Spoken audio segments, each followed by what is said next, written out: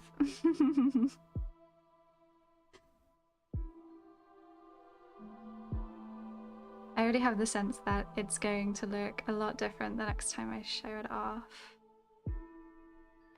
But hopefully we'll get to somewhere that's like decent, you know?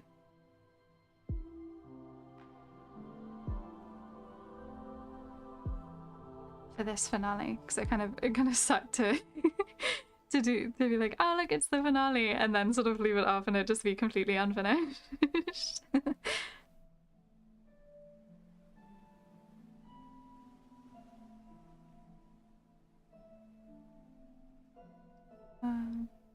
Zippy really be glowing. Yeah, I know. This is what's really drawn me to the sort of sunset theme. Because he just looks, he's just popping. Like, hey, buddy. What you doing out here?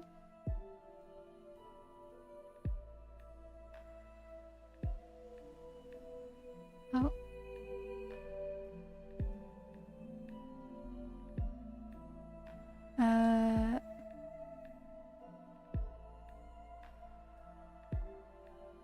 Is that a me buffering thing? Apparently it's a me buffering thing.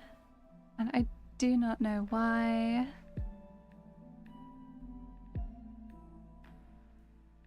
I don't understand why it's buffering. Because it's not...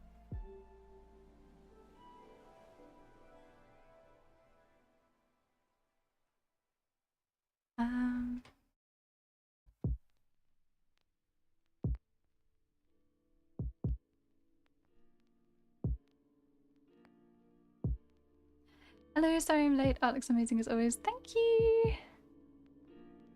I'm sorry if it's buffering. I don't know how to fix it. Oh! Okay, the error's disappeared. So that's something. Is it better?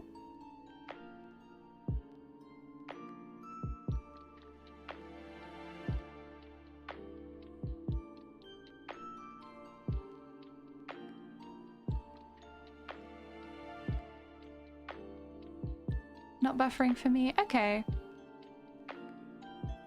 Okay, well if it's not buffering for Dark Shadow, then I guess it's fine. Maybe it's just buffering for Jack. It did say that it did give me a YouTube error saying that it was buffering, but I truly do not know how to fix that, so here we are. I swear I have a little technical difficulty every bloody week. So professional of me. It's been fine on my end as well. Okay, that's good.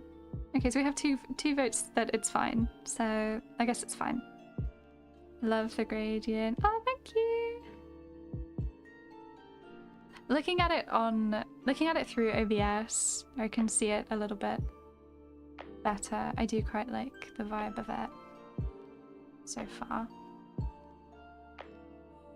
I think now that the stone sort of matches a little bit better, you know, just gonna add some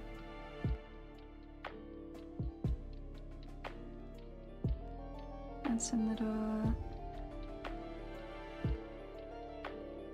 No, I want to add some sort of stone texture to it.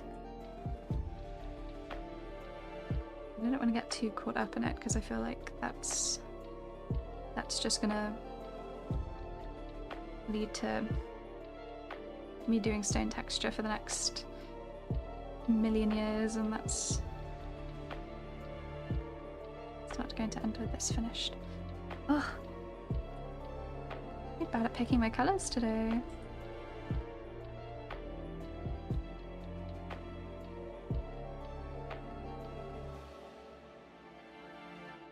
gonna do some little like sort of brick.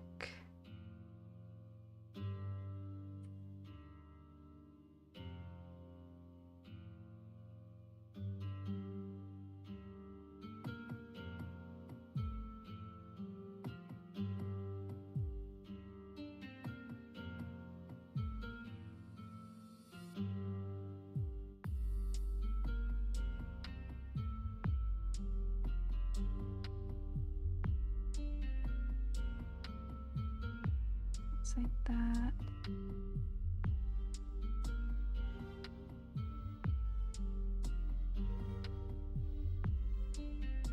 Not sure if I like that from bricks. Maybe I'll keep it very subtle and I'll just do some like little cracks and stuff.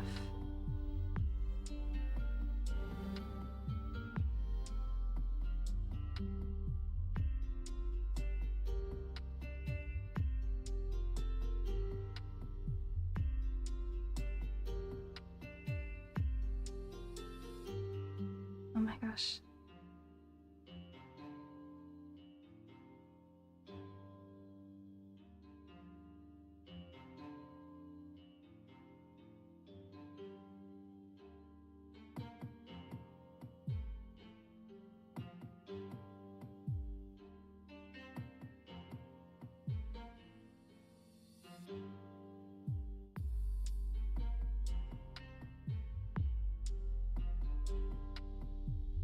Sorry, I've just completely stopped talking. I'm like so focused.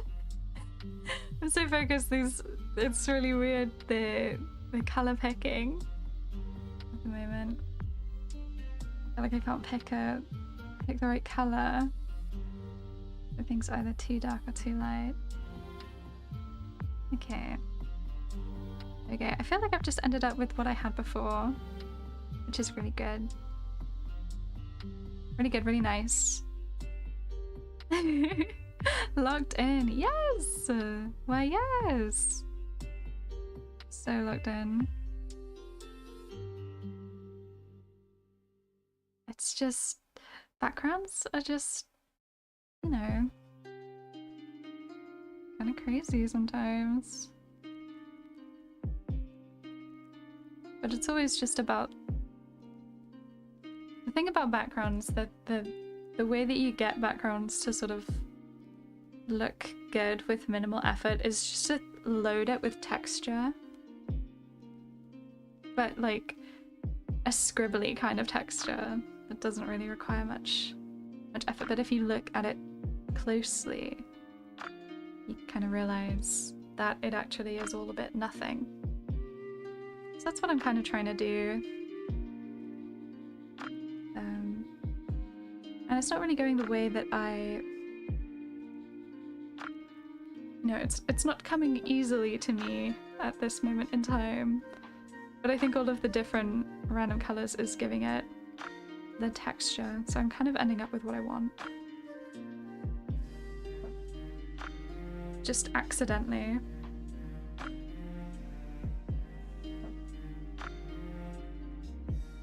Which, you know, is nothing to complain about. Okay,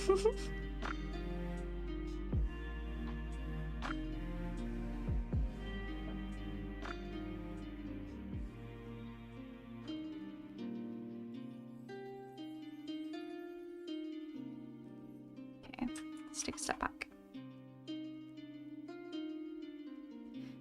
Yeah, so it's, you know, it's got a bit of texture to it.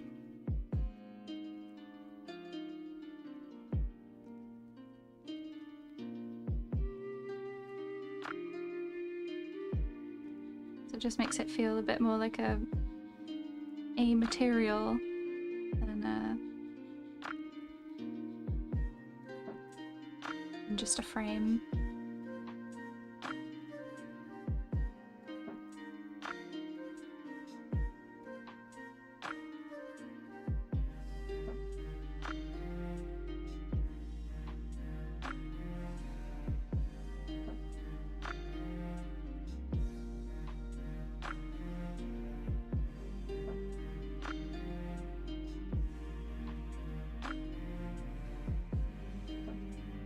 Sorry, this is requiring so much brain power.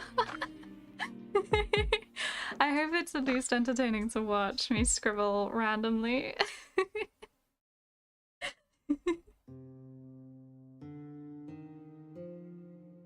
I guess I'll do a little sort of floor thing. The hint of a floor. And then some shadows. Underneath the fellas. Underneath the girls.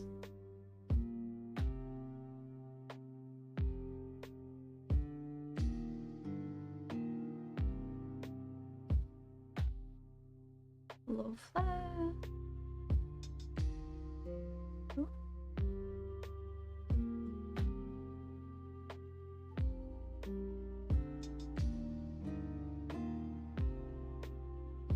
There you go.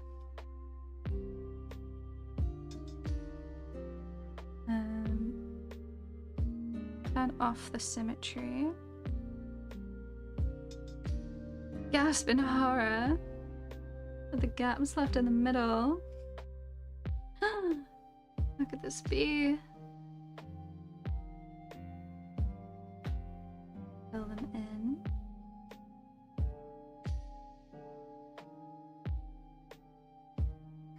Add some random cracks.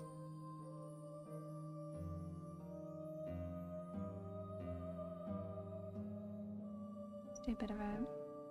Someone's already working on a post-campaign makeover of my D&D character, the Crystal Arm Kitty. Oh, yippee! Is that the one that survived the terrible, terrible fate where everyone else died? Good for him. Good for them.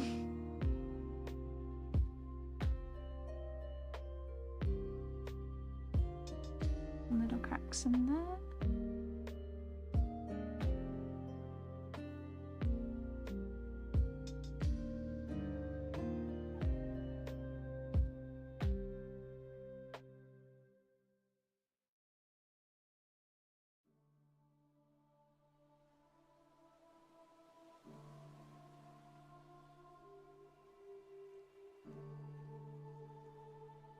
Maybe I'll give Senno's area some more fracturing because her psyche is doing well. It's doing well. Are you planning to add texture to the window panes as well? Yes, I am. I'm still not sure what my plan is when it comes to making them look like window panes. But we will get there. We will get there. I suspect it might need a little bit of a play. Perhaps it's a good time to look at some references, actually.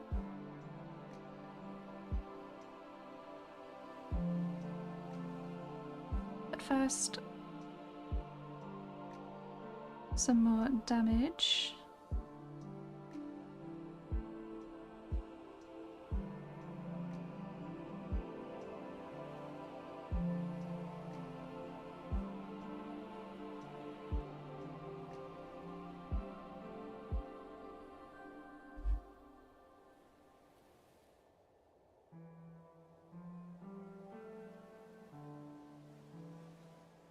Okie dokie.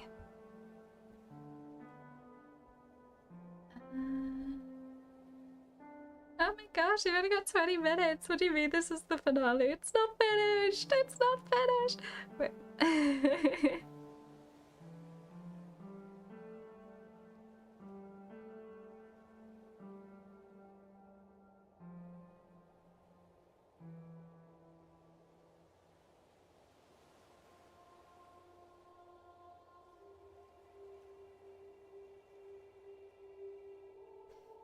Okay.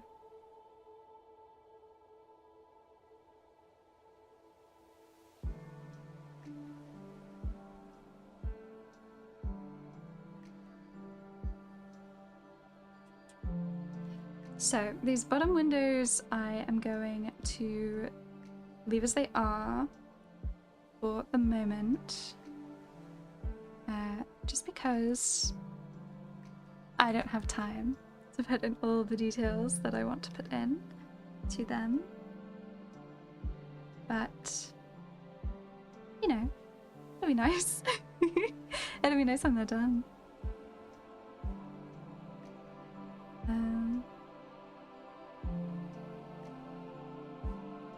And I think it'd be a nice surprise.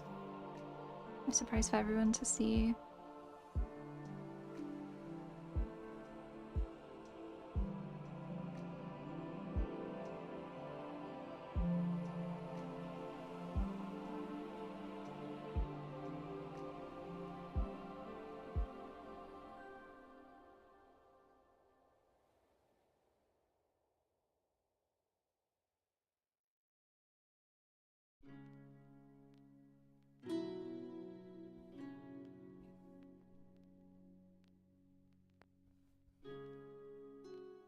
Going to find my original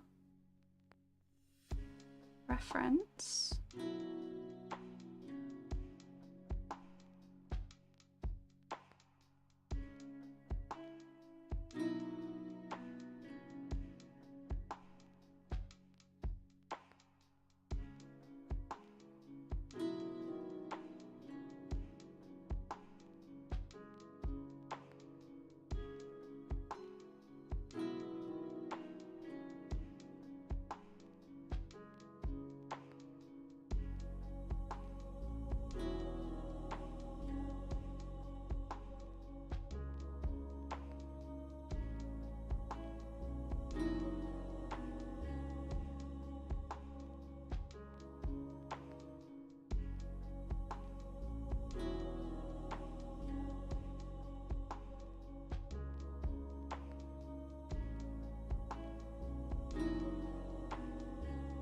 Oh, you know who else Senno fixed a friendship with in the last episode of the campaign? Sylvanas! I can't believe it. They've been enemies basically the entire time that they've known each other. Well, maybe just one-sided. She has hated him since the moment that they met. She just didn't like him because he was like kind of racist towards her on the first day that they ever met, and she never really forgave him for that. But after the death of Brannigan,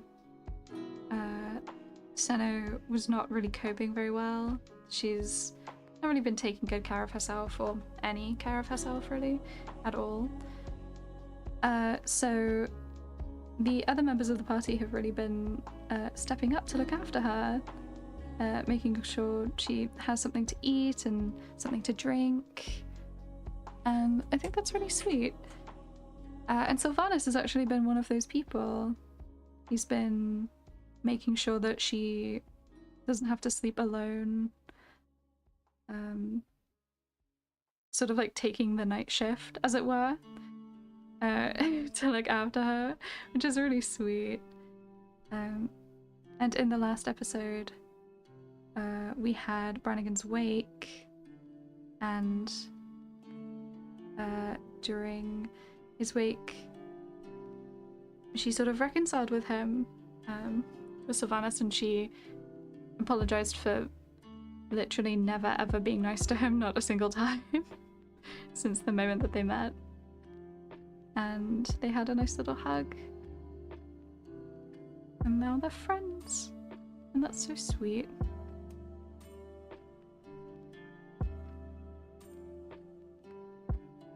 So really, Brannigan's death has sort of paved the way for everyone else to become friends. Oh dear. Just sucks that it had to come to that, really.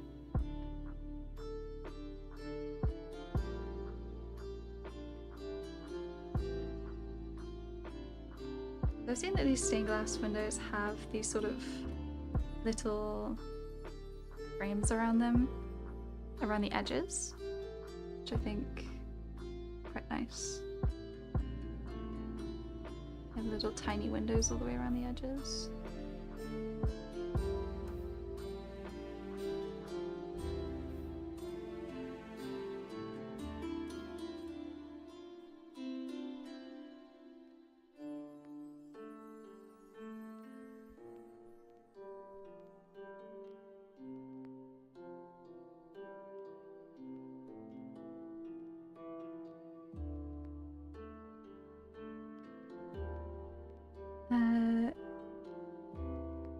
He's gonna have some new scars and a new set of armor, switching from light to heavy armor. Ah, exciting! Oh, that's so fun. Get some new armor, even though he's finished. I guess for next time. Oh my god, this looks amazing. Hi, Kennedy! Thank you so much. I am actually quite pleased. Actually quite pleased with how it has come together.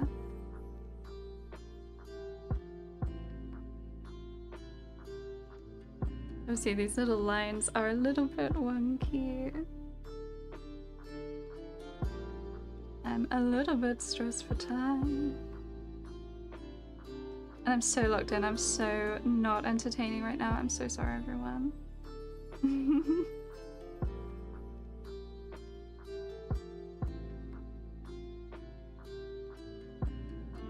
But I think these little panes go a long way. And luckily we have the symmetry tool. Me writing next session as we speak. Yahoo! Yippee! Oh, hooray!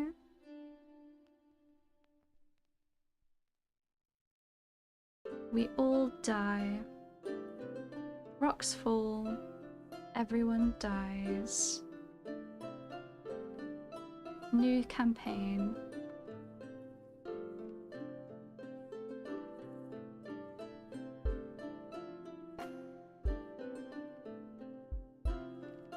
I think that's gonna be it. Oh, I don't like that.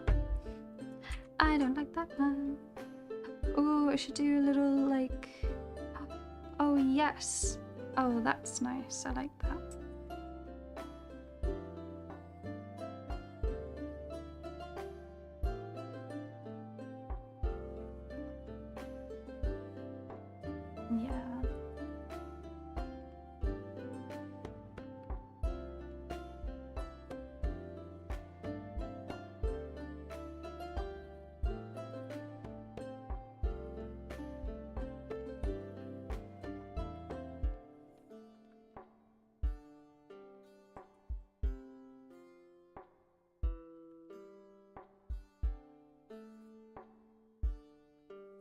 No, please, I just got a new character. No. Don't do it.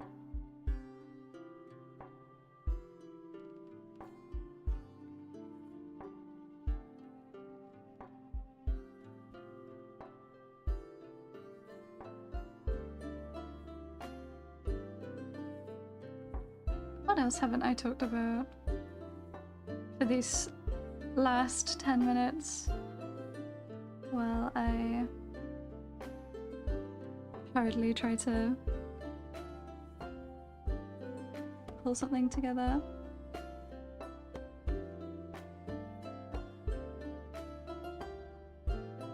I have some sketches. The mother! You'd like that, wouldn't you? I don't know that much about the mother yet. What's a race you would never play / your least favorite to draw? Aarakocra. I'm sorry, all of my Aarakocra players. I fucking hate them. I hate them. I hate them so much. And I don't know what it is about them. I think because some of the other bestial races, like Dragonborns, I think are so fun. I love a Dragonborn. So it's not against bestial races in general. I just hate Aarakocra. In D&D. See, I didn't even think it was anything different, and the fact that you went there says a lot about you as a person. My least favorite race to draw in D&D is Aarakocra. They're just, I find them so ugly. Everything about them is just unappealing to me. And truly, it really comes down to the fact that I would never fuck an Aarakocra, and that is why I will not draw. I mean, I will draw them. If someone asks me to draw them, I will draw them, but I don't want to. I just don't like them. You're so real for that. Thank you, I appreciate it. I think I am real for that. Okay, so I've got some little lines in. Ooh, and I can make them as faint or as dark as I want them. So I don't want to make them too dark, I don't think, because I feel like that'll sort of take away from the characters. The demon, that demon had a huge fire, so I hit my little kitty cat for half his HP. Oh no, poor thing. Poor little thing. So I think behind each of the characters, I maybe want to do a nice outline, just to make them pop. But I think that's going to be a lot of finagling.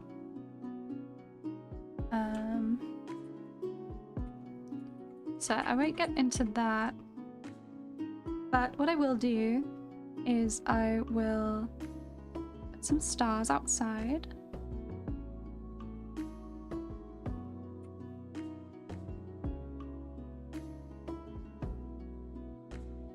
So in this little window, we're going to have Blight eventually. We're going to have his little spider. And we're going to have, I think, probably a butterfly in this one and a dragonfly in that one. And we'll have the four stained glass windows in detail. Although this is the finale, this is the last, you know, we've drawn the last character.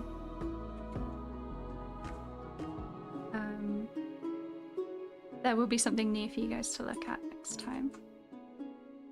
Which I think is nice. A nice little surprise for everyone.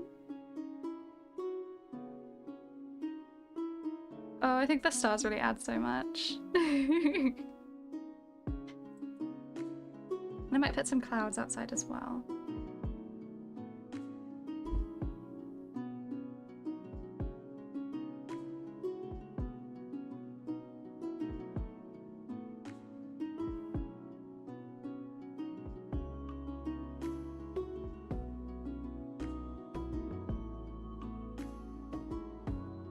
Maybe. Might take away too much, but you don't know if you don't try.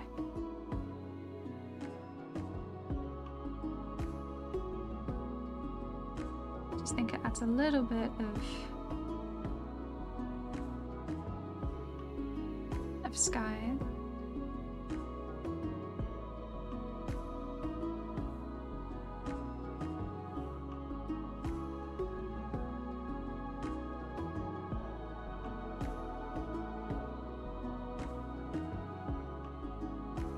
I feel like I said Aarakocra way too quickly. When I was like, which race do you hate to play? What about you guys? Do you have any races that you hate to play or would never play? They just don't appeal to you? In D&D, of course. In D&D. Because now I'm thinking, like, I'm not really sure. Like a centaur? I don't think I would play a centaur. Or any of those sorts of races that's like actually quite difficult to sort of navigate with. So just don't fit in buildings properly.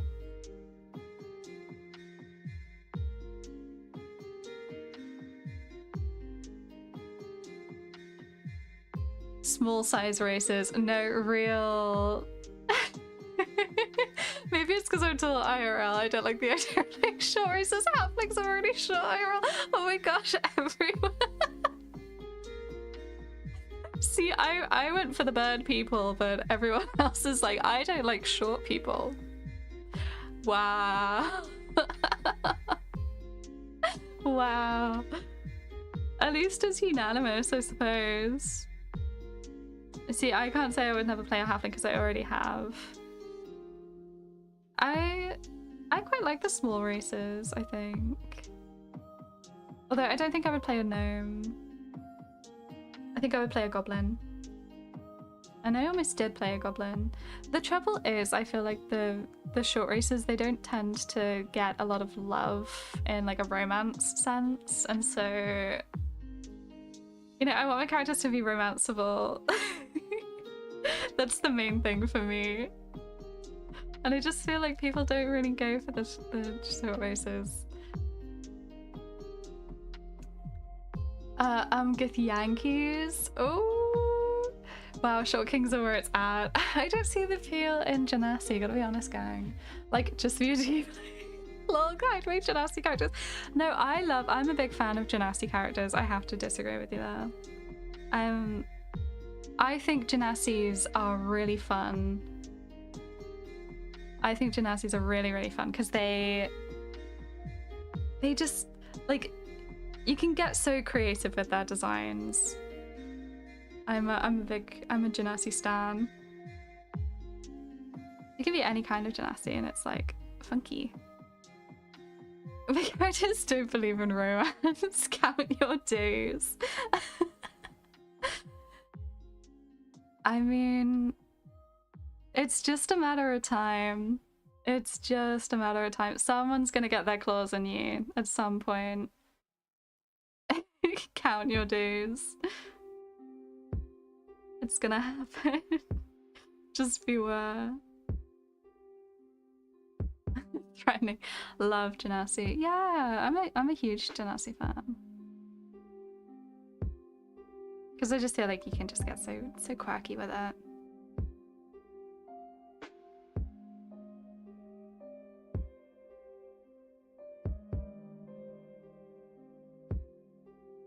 Okay.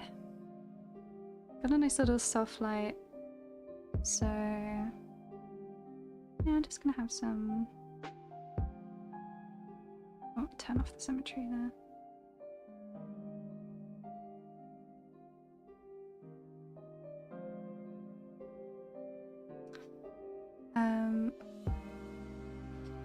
My first proper character was an Air Genasi, but I wasn't sold on the concept, so her potential was wasted. No!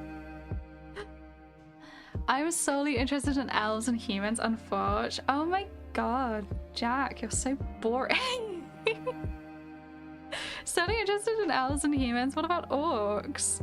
What about bugbear orcs? Don't lie to me. You can't just sit there and lie.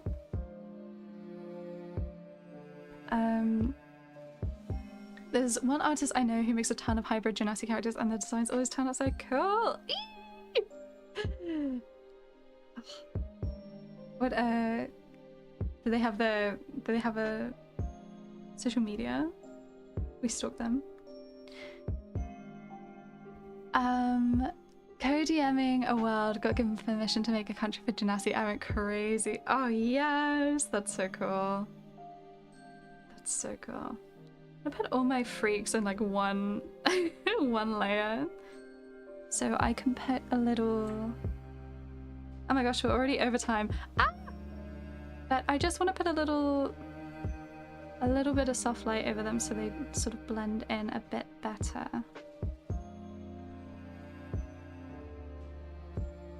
And then same for these freaks.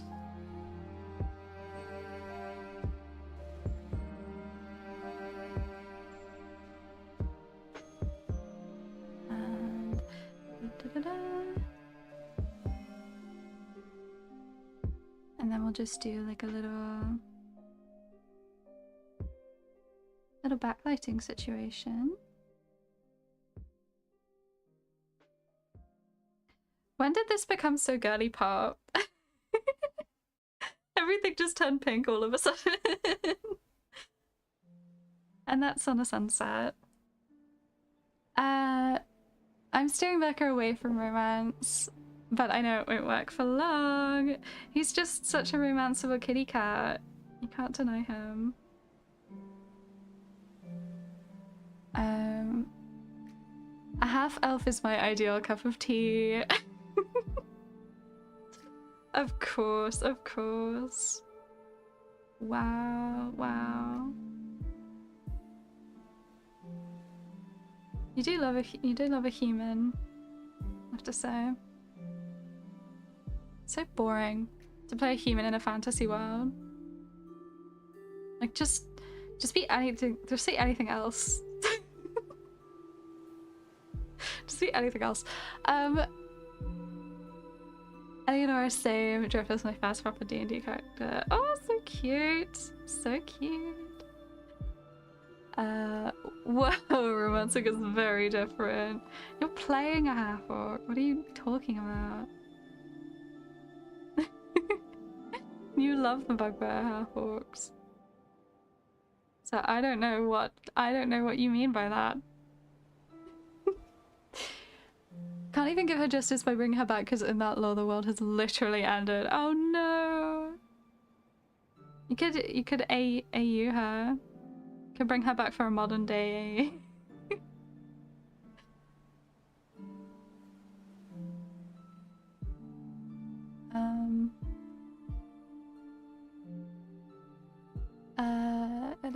Reese is avoiding the romance like it will kill him.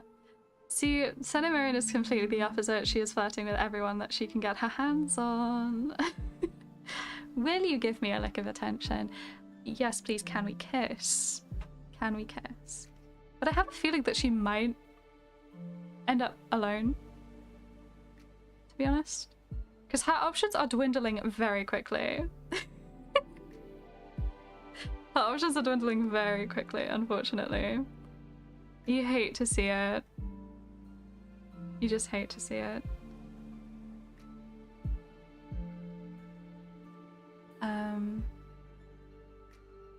Yes, the artist's name is Layden's Sigdom in a TTRPG art server of theirs. Ah, exciting! Ugh, must check them out. Yeah, I love to play as a half-elf human because, hey, that's me. Self-insert every time. But until you hate them and you kill them off. I feel like this says quite a lot about you, Jack. I feel like this says quite a lot about you, so you keep playing self-inserts and you keep hating them and killing them off. Give me a handsome bugbear man to romance and that's a different story. Real. So real. And I draw the most handsome bugbear man. I just have to say. I invented the handsome bugbear man.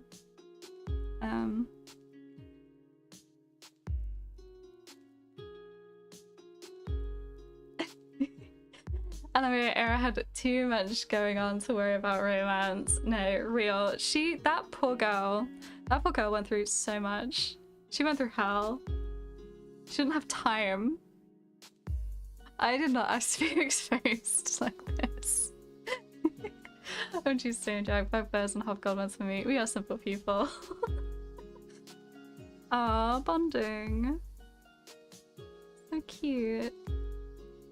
And so real. The way you two thirst over our beloved Corey Rash and our beloved Kirkus is just a beautiful thing to see.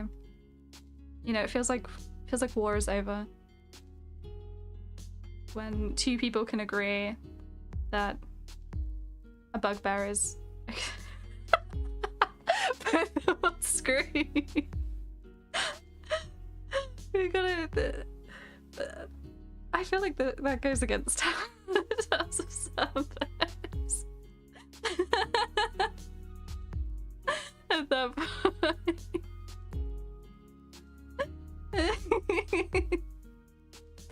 Why Joe hits the floor for a half-goblin man in the future?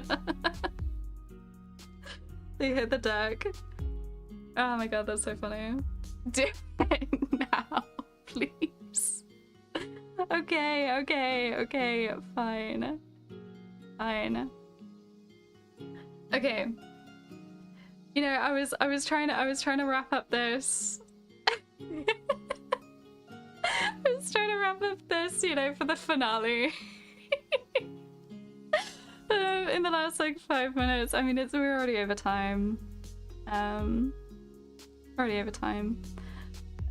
But the people want what they want.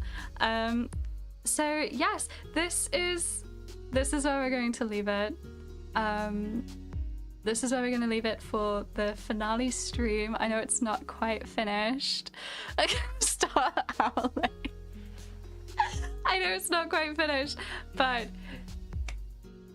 I'm really happy with it, actually. I think it's come together really nicely in this last like 10 minutes, and next time we will open up with the finished product with the 4 stained glass windows and these little windows there. It just means a little bit more for these bottom ones, and I'll finish the vines and stuff, but I think she looks lovely, and I might give the other characters some outlines and whatever. Okay, let me show you some art. I've actually got some things to show you, actually. So first of all, we gotta give the people what they want. Corey Rash, here you go, you thirsty bitches. Here's Cacus. There we go. Gongjust. The Gongjust boys. Here they are. Here they are. Feast, my children, feast. Hello, Green. Yes, the yummy boys. I love them. More Awuka. Is anyone in this chat into older women? Because I have a couple of lovely women to show you. Woof woof, bark bark. I have a couple of absolute MILFs to show you guys if you want to see them, unless you are too focused staring at these lovely boys, these green boys. Me, yes, for you, Unearthly Arcana, I will show some cunty women. First of all, we have the mother, our new member of the party. Gosh, she is so beautiful, honestly. Angelina Jolie here, like, hey. Oh my gosh, look at these two together. Isn't that nice? Mother and father, mummy and daddy. Hey. Yes, green MILF. The best kind of MILF. We also have a slightly older MILF who is so queen, Isabella. Oh my gosh, she's so fierce. This is the woman that Perrin Grumbleback was screaming at the top of his lungs in this little animatic that I did. She has also sort of taken on Senno as a I don't know, like a favorite, I guess. She was the one who gave Senno this addictive dust, which I'm sure is a good influence for her. So pretty. She's so pretty. She's so slay. I gave her a little beauty spot on her lip and on her chin, and she's a half elf, and she's just gorgeous. I'm obsessed with her.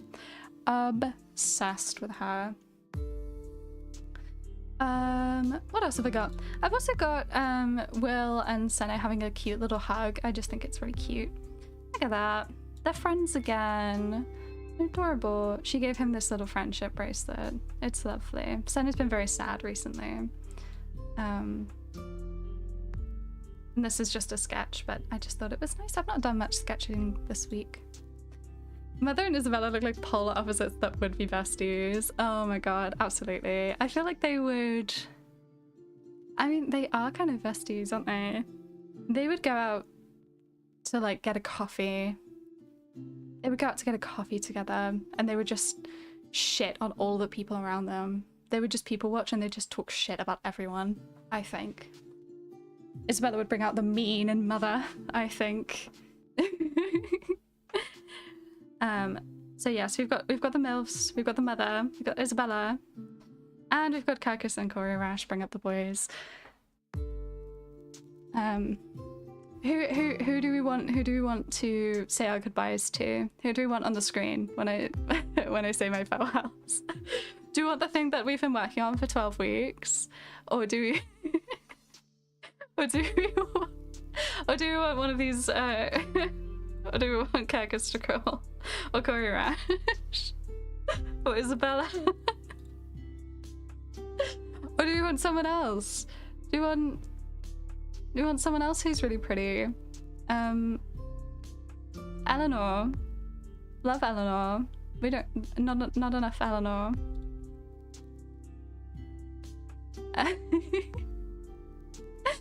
All of the above. Men, yes, 12 weeks. Have them in the corner very small. Okay. We've heard... Okay. We'll put little Koryrash here. Got little tiny Carcass here. We'll get Isabella. Make her really small. Put her over here. And then we'll get Mother. Get Mother. Okay. Something for everyone. Something for everyone. Oh my gosh, it's so pretty. It's actually so pretty. I really want to make a print of it, I think.